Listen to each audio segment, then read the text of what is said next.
قدرمند ابو سعید خدری رضی الله عنه فرمایي چې رسول الله مبارک علیه السلام فرمیل چې د رمضان مبارک په میاشت کې ایریز او د شپې هر شپه او هر ریز الله جل شانه د جهنميون نه مسلمون جهنميون ازودوي او په ریز په شپه کښې هر ریز او په هر شپه باندې الله جل شانه د مؤمن یوه دو خامخا قبلوي.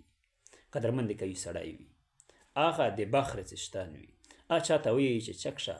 مته خو زه خبر شول په غیبي اشاره باندې چې یاره ویس وخت د داود قبلولی دی ته څه چې په وخت څو سړی دی څومره زود په عاجزي په اخلاص د الله نه د وغوړي داسې وي که نه داسې وي.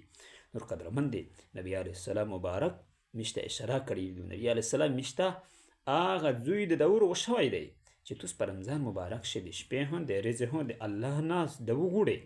مثال کے طور پر قدرمند دی. نوره مکانه برابریږي منځ نه مخکې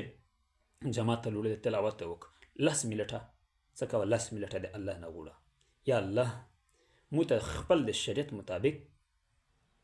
ژوند نصیب کړه د خپل بچي دې پوره وغوړه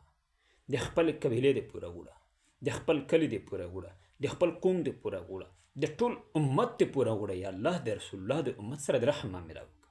د رسول الله د امت سره یا الله د کرم مهرباني معامله وکړه.